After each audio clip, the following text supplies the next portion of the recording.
Hello, everyone. Welcome. Thanks for joining our diagnostic training session today.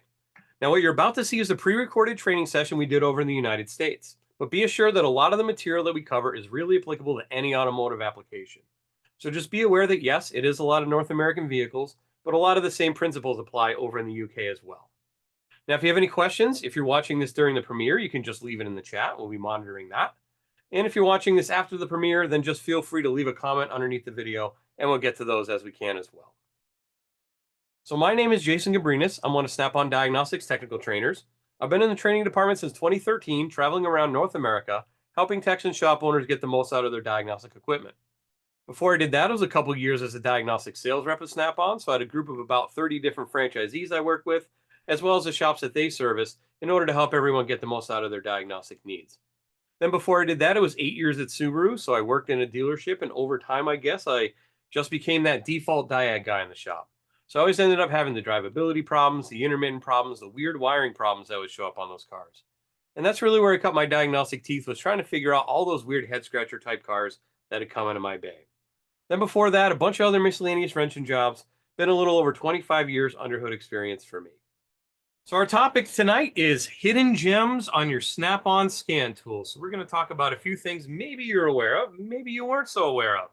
Because there's a lot of functions on these scan tools that some people never used, or maybe they forgot they were there. Maybe they used them in the past and now they just kind of got out of not using them for so often. Could be any sort of reason for it. But we're going to talk specifically about Snap-on scan tools and the unique things that make them unique in the market, right? So that can help you out in your diagnostic day. So we're going to do this in phases, in chunks. So we're going to have a couple slides, and then we're going to go live and so on and so forth, back and forth, just talking about a few different things. Basically judging it by types of tool. So the first one is going to be common features that are pretty much across the board on any Snap-on scan tool that, in the past decade at least, if not more, where these are just common functions. They've been around for a long time. They're staple functions of the tool, but a lot of people maybe new to the tool or maybe didn't realize that they were in there. So we're going to start with those. We're going to talk with those. So first off is going to be custom data lists. So of the 200, 300, 400, 500 PIDs that might be available on a car in a module nowadays, how do I know which ones I want to look at? Or when I know which ones I want to look at, maybe I only want to look at 5 specific PIDs. How would I go about doing that? Well, in our tools, we have this thing called custom data list, where you can go through and customize the list. So you can deselect all of them and then just select the ones you want. However, a couple years ago, we also enhanced that further, where now you can build lists across lists. So I can go in some of the engine data and the emissions data and so on and so forth, and I can pick certain PIDs through certain lists, and that way I can have a customized custom data list. Now it's one module at a time, but I can go through, if there are 7 or 8 or 10 different PID lists on that module, I can go through across the lists and get that done. So we'll walk through how to do that in a minute. But as far as I am aware, there may be a couple more brands out there now, but Acura, BMW, Chrysler, Dodge, Ford, Honda, Jeep, Lexus, Mazda, Mercedes, Nissan, Ram, Scion, Subaru, and Toyota all support this function. So it's as long as the vehicle supports it, building the list across, then you can go in there and you can do that. And we'll show how that works in a second.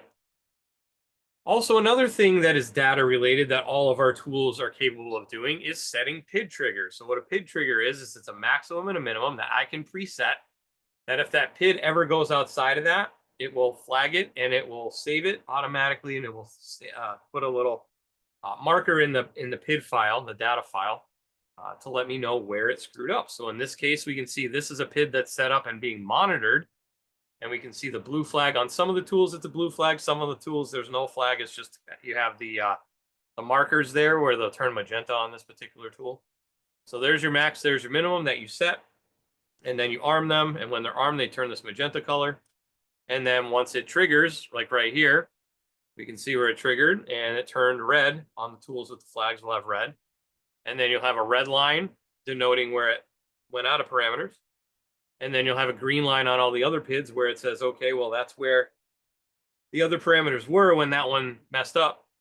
And then also it'll continue recording and it'll save it, and then it'll continue recording after it saved it. So this gray line indicates where that PID's saved. as well. So all of that happens, and you can kind of use it.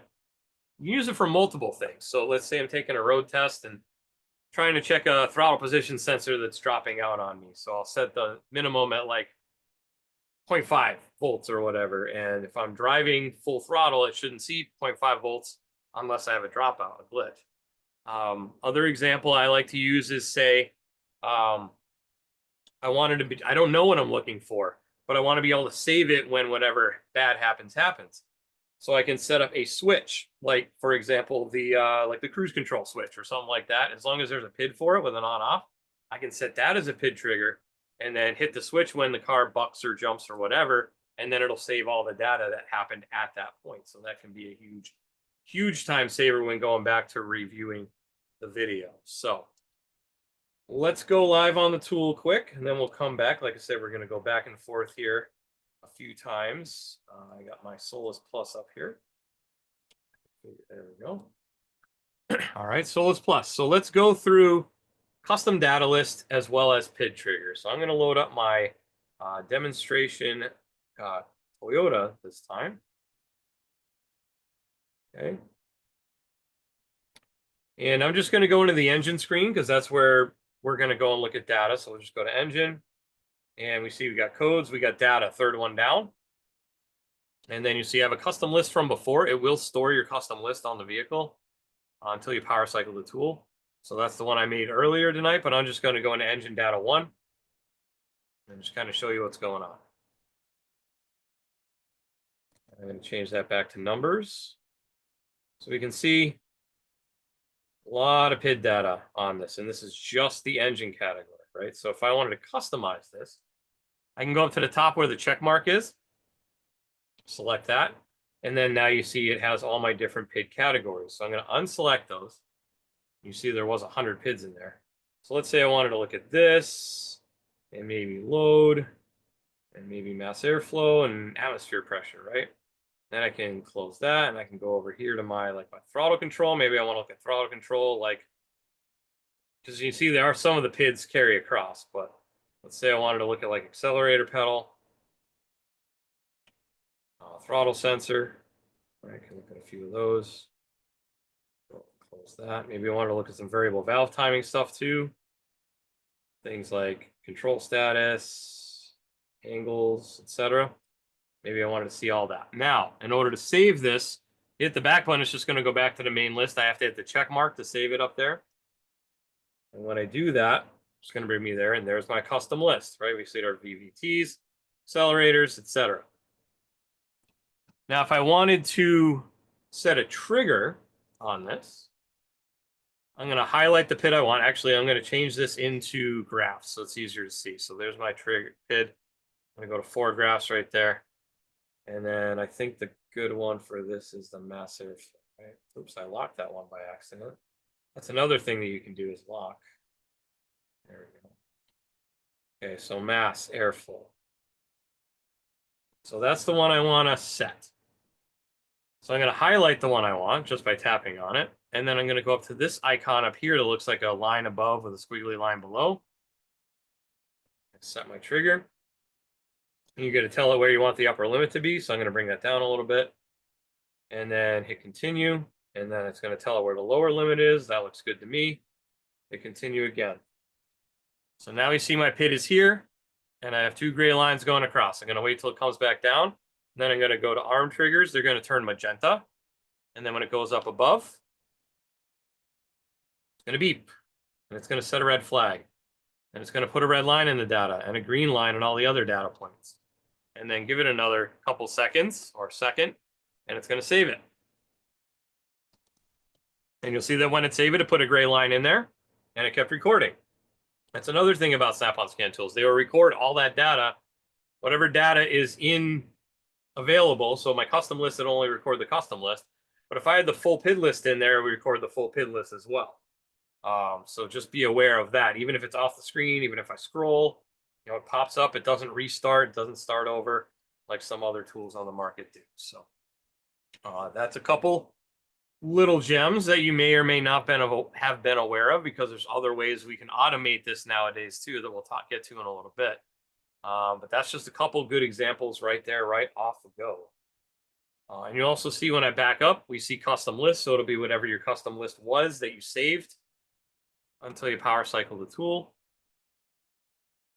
And you can see it goes through, and then there's my custom list again with the VVTs and the throttle and all. All right, let me flip over here. All right, so that's something that all of our tools can do no matter what, even if they're 15 years old, they can do that. Because that's been in there since early 2000s at the very least, with the original Modus. So next thing I'm going to talk about is things that are connected through the internet. So we call them data services. So things like SureTrack, Fast Track Intelligent Diagnostics, and Snap-on Cloud, among other things.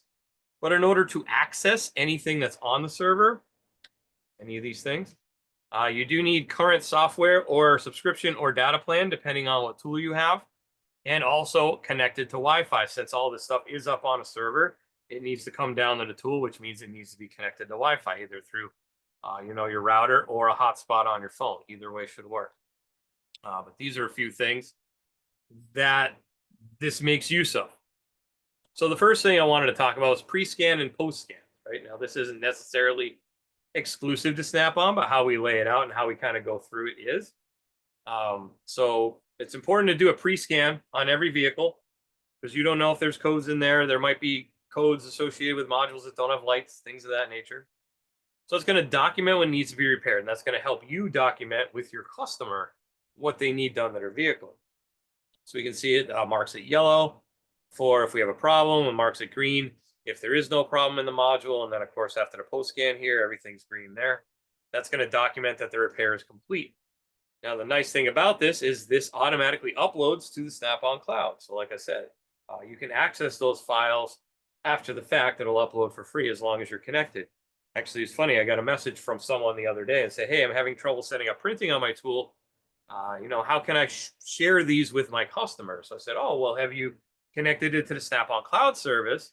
And that way you can email it from there, print it from there, whatever. Anything with a browser, you can do it from there. And they wrote back a few minutes later. It's like, oh, yeah, okay, I hadn't tried that. So that works awesome. So it's a free service you can use. It'll continue to upload as long as your software is current with that. And as I said, it can be shared on anything with a web browser. So on your phone, your tablet, laptop, desktop, PC, Mac, Linux, as long as it has a web browser that can get out to the internet, you can print off it. Maybe even a refrigerator, because I know there's refrigerators out there that run Android and stuff, and they have web browsers, so why not? Maybe email my customer from my fridge. Could happen, I suppose. It's kind of funny to think about, but it's the world we live in nowadays. Next up is SureTrack. So SureTrack pulls from, as I said, the database that's up on the server there. And what is it? Kind of at a high level, it's the fastest way to find the problem, most often failed parts, and provides real fixes the first time, every time, for just about anything you can imagine on it. It is the fastest path to fix based on historical big data. Now, that's the important line right there, big data. And it's a lot. So what's that mean? So we use a database that is growing still. It's over 2.65 billion. It's more like 2.7 plus billion repair events. So that's repair records that we have. And they are mined for the 3 C's. So complaint, cause, and correction. So what was the customer's complaint? What actually caused the problem with the vehicle? And then what steps were taken to correct that problem as well. So that is accessible through pretty much any of our scan tools except for the Ethos series that are able to be updated to the current software build, because you need current software on it to be able to access it. So as long as it's got Wi-Fi, current software build, and it's Solus or better, which is pretty much all of them now, you will be able to access SureTrack information to the tool in different forms. So on the Solus Plus, for example, it's going to lay it out. Let's call this the landing page. So it's going to give you your top repairs graph. So that's based on mileage. What were the top repairs for this particular issue? So in this case, an engine misfire. Next on the list is going to be the #1 real fix. So in this case, what was the top complaint cause correction? What was the top fix for this? And it's going to tell you how many verified fixes we have. So 219 times in this particular case for this year, make, model, engine, code. Additional real fixes that are related are going to be on the bottom, and that's going to be ranked by most to least confirmed fixes. And then also we have troubleshooter information, which is our industry expert information.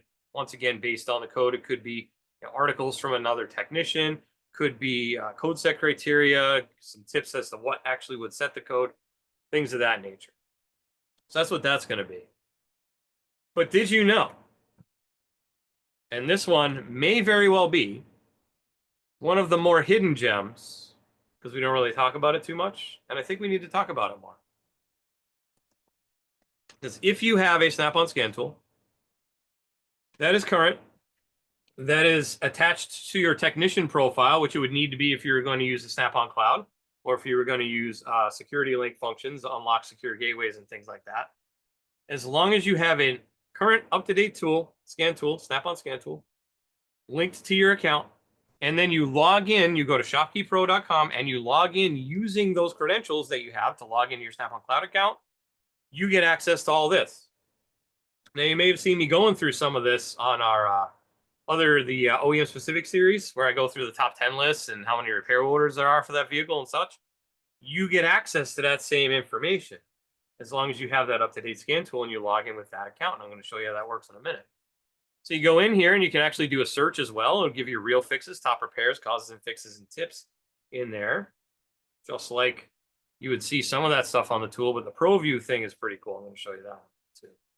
And then also it gives you access to the SureTrack community, where you can go and you can either post questions to the community and they can ask you maybe what steps have you done. Here's a couple other steps to try in my experience, that sort of thing. All the way from, I can answer questions as well. If you wanted to if someone asks a question and you have an answer for it or a tip for it, you can go into this community forum and you can chat back and forth as well and give them suggestions. So it works very well in both ways. It's a nice little community there of users just like yourselves that, like I said, access is free as long as you have an up-to-date scan tool tied to your account. So let's go live on that, because I think this is the one that's rather intriguing for a lot of people because they might not know. I know I've mentioned it a few times in class, a couple times, but over 100 classes, how many times have I mentioned it? 2, maybe 3 times. So let's go on this Camry again. I'm going to do a code scan. And I'm going to go through. It's going to scan all the modules, of course.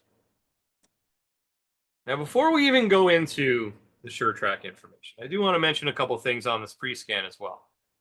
So this does quite a few things for us that we've had a little bit of chatter about some things on the internet that other companies do that we don't necessarily do right now. But I feel that the way some other companies implement it, it is misleading at best, the way that it's implemented. And I think the way that we implement it, as far as scanning the vehicle and showing the modules and showing what modules have errors, it makes it nice and easy. And I don't have modules on here that aren't on the car and things of that nature.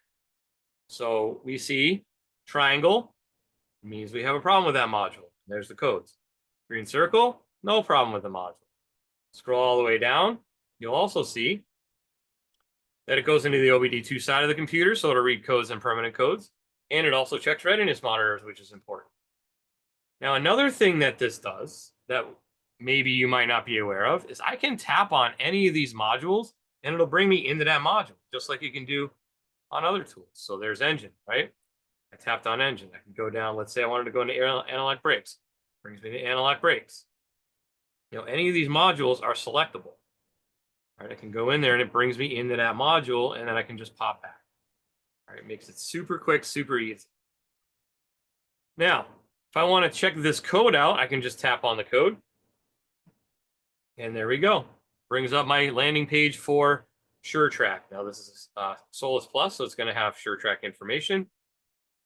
Another thing that you might not be aware of, that a lot of people aren't aware of. I actually trained this a couple weeks ago to a bunch of people that have been working for Snap-on for a very long time. And when they saw this, they were like, holy cow, I never even realized that you could do that. So right here, we have a little caret next to the code. If you click on that, it's going to open up your list of codes. So if I had 10, 20, 50 codes on this car, I can just click on the other code. It'll download new content, refresh the page, and there we go. So I can just kind of go back and forth. Makes life a lot easier. I don't have to go back and forth. I don't have to write them down. I don't have to remember them. I don't have to do any of that. I can just flip back and forth from here. Pretty helpful. Okay, so then we have our top repairs graph, as I mentioned, is based on mileage. And then the vertical is occurrences at that mileage. So at 125,000, kind of hard to see the lines the way this is showing up on the screen. But on the tool, it's got a lot of contrast. But anyways, 125,000, at that case, it's about 45 incidences where that happened. And then the sum total of all of these over the 200,000 miles or so is going to give you the total number at the end. Now, also notice that this total is cut off right there. So how do I fix that? Well, on the Windows-based tools, it scrolls. On these non-Windows-based tools, it's got this little 4 arrows up there. Click it once, gives you the graph. Click it twice, gives you the numbers. So you can see where there's my numbers there. Click it 3 times, gets you back to where you were. So it just cycles through the 3 different views, side by side, graph only, numbers. Scroll down a little bit more. I get my number 1 real fix based on number of repairs, so 72 times in this case. And this is actually a combination of codes, which is pretty cool with that. So it just walks you through how that works. Complete cost correction. Next one's real fixes, once again ranked from most to least. So the number 1 that was on that front page is going to be the first one here, and then down from there. And then at the very bottom, we're going to have our troubleshooter information. And in this case, it is code set criteria. It's going to tell you kind of how it works and how it monitors it. It's going to give you a pretty good amount of information as to how that works. So that's on the tool. That's all available on the tool as long as it, like I said, connected to Wi-Fi. Pretty much anything from Solus Edge on newer, it's going to be able to do that. All right, now that's on the tool. How about on the web? So on the web, as I said, you would go in to you go to shopkeypro.com, and then you would hit login, and you would log in with your credentials that you use for your Snap-on tech account, where you upload your pre-scans and post-scans and screenshots and stuff. So do that. I gotta spell it right though. You know.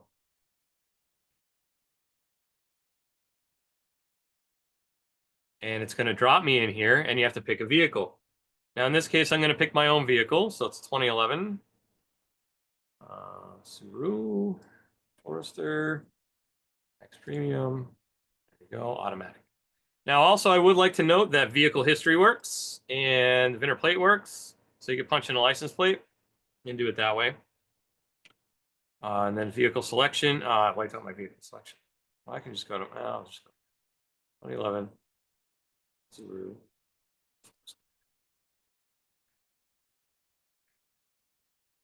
Vehicle brings me onto my landing page. Now you see all this stuff's grayed out because this is all Shopkey stuff.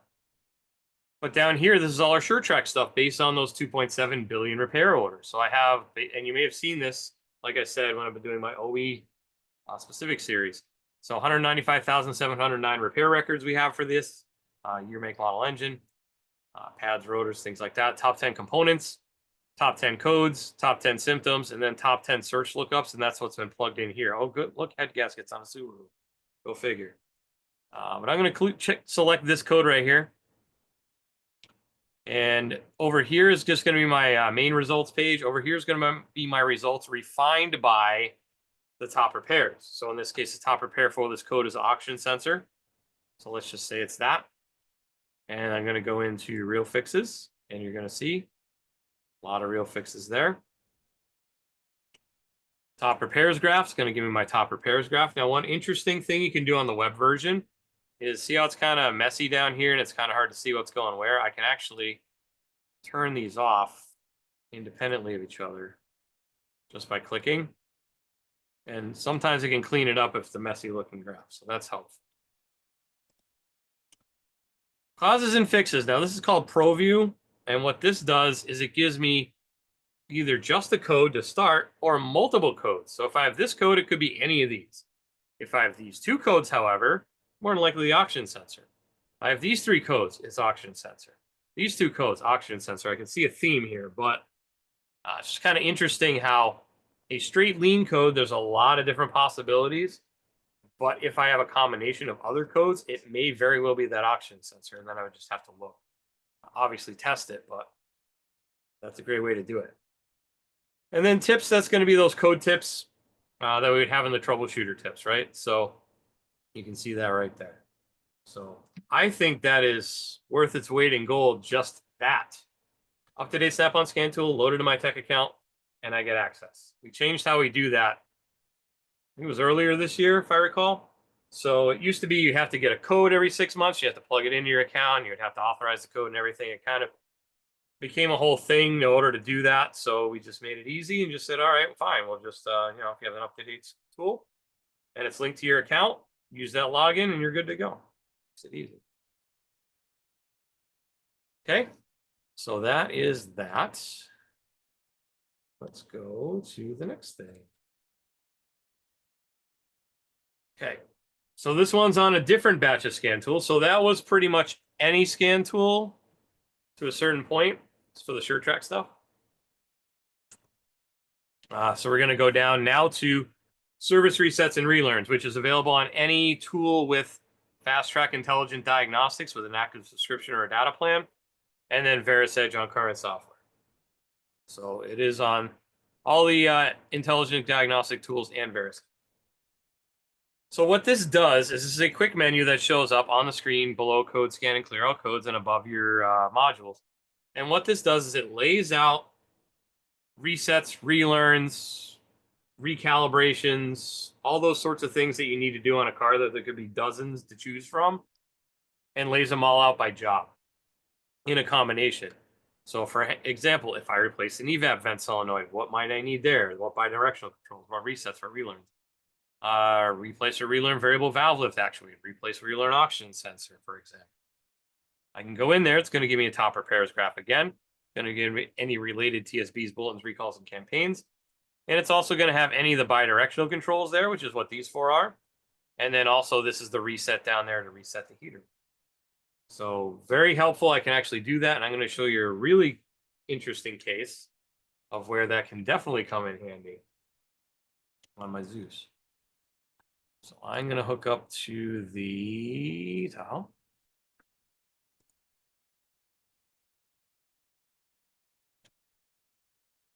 So one example that I'll mention is on GM vehicles, and I'm not sure how far back it goes, but I know most of their newer vehicles, they have what's called a brake pedal position sensor. It's not a brake light switch, it's a brake pedal position sensor. Kind of works like a throttle position sensor. What you may not know is when you replace it, you need to calibrate it. Oh, you may know you need to calibrate it, but you might not know you have to go into two different modules and calibrate it in each. Otherwise, you'll get a code. So you have to go into the engine control module once and do it there, and you have to go in the body control module and do it there. Body control module controls the tail lights, brake lights. Engine control module kind of takes it, uses it for drivability, and also sends it off to whoever else might need it in the car, like the brakes or something, like the analog brake module or something. So if I did not know, or I didn't have this quick menu, I can go into engine, and it's going to be under functional tests. And where is it? Is it there? No, looks like it's going to be in output controls. And then luckily it's in alphabetical order. There we go. BPP sensor learn. Go in there, hit learn once it's in the right position, and it relearns it. It's that quick, but I got to find it. And then I might not know that I have to go down here and go into body control module and do it there. And once again, that should be a functional test. Is it a special function? Well, no, I guess not. Is it output control then? Yeah, it must be. And then we have, there it goes, brake pedal position sensor learn right there. Go in there. It's going to be the same situation. Learn. Done. But that's going to take some time. Well, maybe not a ton of time, but it's going to take the time. And I don't necessarily know that I have to do that in both. However, if I go into service resets and relearns, and I want to go down to brakes, and I said replace or relearn brake pedal position sensor. Oh, I just did that. So I'm going to come in here. I'm going to go to functional resets and calibrations. And there's the one for the engine. There's the one for the body control module. So I don't have to go hunting through separate modules to find it. It brings all the related functions to me. That's pretty helpful. And just to show you that I'm not lying, not that you would have any reason to think so, but I'm going to show you right from GM where it says that you got to do both. So if I replace it and I go down to after repair and calibration, same as learn, I guess, it's the same procedure, but Come down here, go into BCM, brake pedal position, learn procedure, follow the directions, then go into the ECM, learn functions, brake pedal position, sensor, learn procedure again. So there you go. You have to be able to do that in both. Otherwise, you'll get an error message. Right? So that's service resets. You see how we're kind of chunking in the different tools now? So now let's talk about fast track intelligent diagnostics tools. So that'd be any of your Zeus, your Triton, or your Apollo tools, whatever variant you happen to have. Because they're all going to have fast track intelligent diagnostics available on them as long as you have a current subscription or data plan on them, depending on your market. So what is fast track intelligent diagnostics anyways? Well, it takes that SureTrack information we already talked about a little earlier, and it expands upon it and adds more information, more data. And basically what it does is it links problems to solutions, clears out all the noise, and just filters down to exactly what I need for that problem on that vehicle specifically. It enables you to complete the repair quickly and confidently by giving you a repeatable diagnostic workflow. So it gives us filtered SureTrack information, filtered real fixes, filtered TSBs, filtered smart data, filtered specific functional tests, filtered specialized resets, filtered guided component testing, and filtered custom test meters, only for the specific vehicle you're working on, and that one code at a time you're working on, all on one screen. Now, how is that different than anything else that you might see on the market? Well, it's going to have 2.7 plus billion repair events available. That's that SureTrack information. Also adds to that 356 billion data points, 356 billion data points. That's data PIDs, known good and known bad vehicles. Also has the broadest vehicle and sensor connectivity on the market, over 7.3 million guided component tests, and the most comprehensive OEM technical library due to us having shop key information as well. It's right from the OEM. So the best way I can describe this is it's a great filter. It's going to take all this noise, all this stuff on the left-hand side here where I have 2,470 possible codes on a vehicle, 654 possible recalls, TSBs, 2,361 data parameters, etc. Filters it down through the fast track intelligent diagnostics, and then gives us, well, we're only going to work at one code at a time. In this code, I only have one TSB, 11 data PIDs, 6 functional tests, 10 component tests, and 2 real fix tests. So I only focus on what I need, and I don't have to go elsewhere to find it. Very helpful. All right, and it does this by giving us that top repairs graph on the top. Filtered TSBs, filtered PIDs, filtered functional tests, filtered component tests, SureTrack content, of course, that we talked about earlier with the #1 real fix, related fixes, and troubleshooter. All available specific to the vehicle from one click on the screen. So let's look at that. I'm going to pull up my Camry this time, because we pulled up the Camry on the other thing. So we're going to see how this enhances over and above. So we're going to do a code scan again, just like we did on the Solus. It's going to come through. Once again, yellow where it's bad, green where it's good. Any of these underlined modules can be accessed right from there. Okay, but I want to check this code. And we'll see we have a code here. We can flip to the other code. Notice how the graph changes. Flip to the other code, change it. In this case, no TSBs on either, but is that okay? Is that going to save me time? Absolutely. I don't have to look for codes that don't exist, or TSBs that don't exist. So I can see that there. There's my top repairs graph. Looks just like the other one. Where it adds to this, where it adds over and above what we had on the Solus, is going to be in smart data to start, and that is filtered data. So what that does, remember how I talked about earlier, how I could do a custom data list. I can set PID triggers manually. I can do all that myself manually, but it's going to take time, especially on something like this. There's still a good number of PIDs on this list. And this PID list is going to be based on known good and bad vehicles of that same year, make, model, engine package. Now, if I want to change this list, I can. This is an automatic list that does it. The computer does it for me in seconds, which will save me a ton of time versus going into the custom data list and then finding the data. What do I need? What do I not need? You can see the black ones are selected, the clear, the gray ones are not. So if I'm looking for a mass airflow problem, I probably don't care about the starter control. I probably don't care about the warm-up cycle. Time after DTC cleared, maybe, right? So I could add that in. So if I wanted to know that, I can add that back in. Right? And then I can just say list vehicle and we're good. Going to start over and it's going to refresh the list. Now I'm not going to count how many flags there are. And each time I have to set a flag manually, it's going to take some time, at least 30 seconds, I would imagine. There's over 2 dozen. I got up to over 20 on one side and I didn't bother counting the other side in the last class. So there's over 2 dozen flags on these PIDs for this one code on this one car. And imagine how long it would take you to go through and manually set all that up. You can do it if you want to. Call me lazy, but I'd rather have the computer do it for me. And just think of it as a starting point. It's a starting point where I can start with my PID list and then I can go from there if I need to modify. I can take them away if I want less. You can do it whatever you want to your heart's content. That's the point of this. And I know that this functions in there on a lot of our tools, and I also know that a lot of people don't go in here. I don't know why, but they don't go in here. Now, some people may say, oh, well, you should only use it when it's idling. That's fine. Yes, it is meant to be. The flags are meant to set for warm vehicle, idle, no loads. Great. I could still take it for a road test, and I can still watch the data. Now, the preset flags might freak out a little bit, but if I wanted to just check the data, just wanted to record the data, I could still do so as well. Or I can remove the flags if I really wanted to. I could also go into any of my other data here if I back out. So that's our smart data. Same thing with functional tests and resets. What functional tests and resets on this vehicle are maybe necessary to do this? So functional test or a reset. If I want to look at all my other functional tests, those are there too. Same thing with guided component tests. Out of the many guided component tests that are available on this vehicle, which ones apply to this code and this problem? It's going to have them all up here. Oh, but what if I want to look at something body electrical? Sure, go ahead. You can do that. Not holding you back from anything. It just gives you a starting point, and it saves you so much time.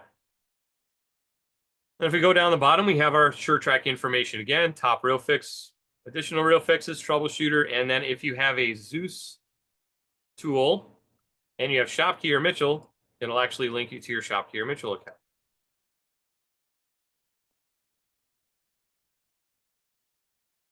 Notice how it loaded the vehicle, loaded the code, and then all I got to do is click on the result, and it gives me my results. I never have to leave the vehicle to get a wiring diagram. I can do it from the driver's seat if I want to. That's a beautiful thing. I use this all the time. Saves me a ton of time. Call me lazy, but I like saving time.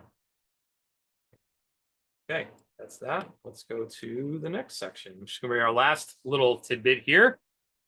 And is going to be on our scope enabled tools. So anything pretty much from a Modus Edge on up through a Zeus Plus, Triton D10, Veris Edge, and anything in between. Even if it can't be updated, you won't get the latest data, but you can still access the guided component test. All right, so guided component test, I think, is one of those hidden features too. I teach a lot of scope classes, or at least I used to. I still do a little bit, but not nearly as much as I used to. But when I used to, oh my goodness, everybody bringing their own scan tool. And a lot of them, they still had the leads wrapped up in the twist ties, right? So I think this is another one of those hidden gems. And there's actually 2 hidden gems inside here, if not more. So if we think about guided component testing, that is using a scope. And you really need to use a scope on a lot of things on a vehicle nowadays. And why not have the tool with the database do the work for you, right? So the scanner, as you may think of it, or as I think of it, is a directional tool. It's a nice compass. It's going to point you where you need to look. When you're going to use a scope or guided component test, that's going to be able to pinpoint the problem at the component, right? And inside the tool, it is a database, like I said, of over 7.3 million guided component tests. It goes all the way back to 1981. So if there's some sort of weird feedback carburetor or something or other from the 80s you want to work on, I bet you it's in there, because we've been building these classes since around about then, early 90s. And then there's also classes in there. Learn while you earn, school in the tool. I've heard it called many different things, but it's a wonderful tool, and it's all included. The test itself is going to show you how to hook it up, where to hook it up, and most importantly, what is it going to look like on the screen when I do? Because that's all stuff you need to know when you're testing a component. What is good? Can't tell you how many times I've been in so many different Facebook forums, and they're like, oh, does anybody have a known good pattern for XYZ? If you have one of these tools, you probably have it. inside the tool already. And you don't even have to hook up to the vehicle. Just ID it and there it is. And like I said, signature test for sure is going to show you what it looks like on the screen, show you what you're seeing on the scope, and then you're going to be able to compare. So know if the component is faulty before you order it or before you send the car away. So let's look at that. Back out of this. I'm going to go into guided component test. Now, like I said, it'll be the same workflow on any of our tools pretty much. But before I ID a car, this is VIN specific. So before I ID a car, I do want to go in and show you the classes. Now there's some power user tests in here. If you're a more advanced scope user and you want some kind of generic, less vehicle specific tests, you can go in there. Features and benefits, going to show you things like a walkthrough with the demo board so you can kind of learn how to use it, accessory part numbers, that sort of thing. And the bulk of the information is in this how-to section. So you can see things like EVAP class. It's going to walk you through how an EVAP system works. Maybe I need to know. Let's see, internal combustion engine class. Right? How do the 4 strokes of an engine work? And then kind of look at the pressure curves and stuff like that. All in there. And there's 65 different categories of class. Some of them have multiple underneath. Like for example, Snap-on Automotive Theory. You can see there's multiple different classes under that. All right, so I'm going to ID my demo board. So it's a BMW. And actually, I'm going to show you this. So remember how I said I went back to 1981? That's on like GM vehicles. It goes back to 82 on BMW. So let's say like a 428E. DLC connector and ignition test, right? So we could do some ignition tests, or check some burn time. How about, oh, no, it's going to be in there. And I gotta get out. How about I show you that Cadillac? So 1981, like a Fleetwood Brougham, right? With a 350. Going on the carburetor system, right? NOx sensor, vacuum switch, mission control, manifold absolute pressure, all of that's in there. All the way back to 1981, like I said. But in this case, I got a 2012 BMW. 328i M52. And I'm going to go to the engine. I want to look at the crank sensor on this thing. So you can see all the different components and even subsystems. So fuel system's a subsystem, right? So let's go to crank sensor. Component information tells us how it works. So the crank sensor is a Hall effect type sensor. It's located at the left rear of the engine block below the starter motor. Sounds super fun to get to. It says down here, note you must remove the intake manifold to gain access to the crank sensor. Very difficult to access. So instead, they say come down here. Oh, this is a good note too. The crank sensor uses an aluminum torque angle stretch type of bolt. It must be discarded and never reused. The crank position sensor bolt must be replaced with a BMW approved bolt. You will break it. I've had many horror stories. People tell me many horror stories. Here's the connector view, what it looks like. 1, 2, and 3. And then it says you want to test it at the computer, actually, is easier. So it's not buried under the starter. So it looks like connector M5 is where we're going. So that's on the ECU. It's M5 there. And then pins 29 and 30, that's kind of somewhere in the middle. So you would back probe there, and it'd be good to go. And then if I go back here, and I go to, say, the signature test, for example, it's going to tell me where to hook up. Yellow to crank signal, so yellow to number 3. Black to no good ground, or I guess here, number 29. And black to no good ground. And then we use the scope. If we go down to the bottom, we see a no good pattern. Click it. Scope's going to click and buzz, automatically set up the voltage scale, and automatically set the time scale where it needs to be. Scroll up in the back. There's what good looks like. There's what I see on the car. Do they match? Except for this one being upside down, they do. And that's just the demo board. Just puts it out upside down for some reason. I never figured out why, but it's not like we can update it. So it is how it is. If I were to slow down, it would look like that. If I were to speed up, it looks like that. So you can see that on the screen. There's good. There's what it is. And see if they match. We can take a look at that. So one more last thing that I always get asked about, like at least a couple times a month. How do I do screen and screen on the tool? So it requires guided component test. So you have to go into the guided component test. But when you're in there, it's got this meter button. Meter, puts it in a window. Easy enough, right? Then I can go to my scanner. And let's say I want to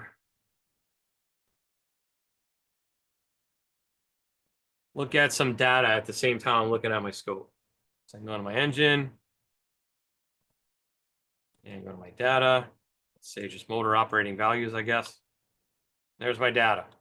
I can come down here on the bottom, pull up my toolbar. There's my scope viewer. There it is. I can go like, since it's Windows 2, I can go like this, snap it to the side, snap it to the side. There's my data. There's what's going on at the component. I could cycle a component back and forth if I wanted to do a bidirectional control.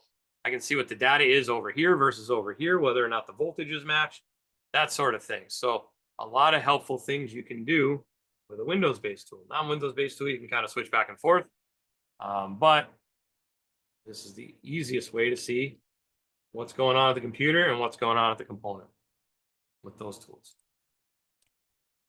All right, so that is your hidden gems. Now I could go on forever. I mean, there's a lot more that I probably could do. These are kind of the high hard ones here. So if you want to see more, feel free to leave a comment under the video and just let us know that we could do that, right? That we're able to, you know, what else do you want to hear about? Maybe I'll make a sequel coming up down the road, right? So just let me know. So that is our hidden gems. And with that, that's our time here today. So make sure you tune in for new diagnostic content every week. We'll be premiering a new video every Wednesday at 7 p.m. UK time, so make sure to check it out here on our YouTube channel. Please make sure you also subscribe, thumbs up, and ring that little notification bell so you'll know anytime we post new content. With that, time for questions. Now, if you have any questions, once again, if you're watching this on the premiere, just leave it in the live chat and we'll do our best to answer those. Otherwise, leave a comment under the video and we'll get to those as we monitor those comments as well. So I'd like to thank you for taking a little bit of time out of your day to learning a little bit more about how you might be able to be more efficient at diagnosing vehicles using some of the information that we've been giving you today. Hopefully we'll see you next week and we'll see you on any of our other videos. Have a good week, have a good night, and take care.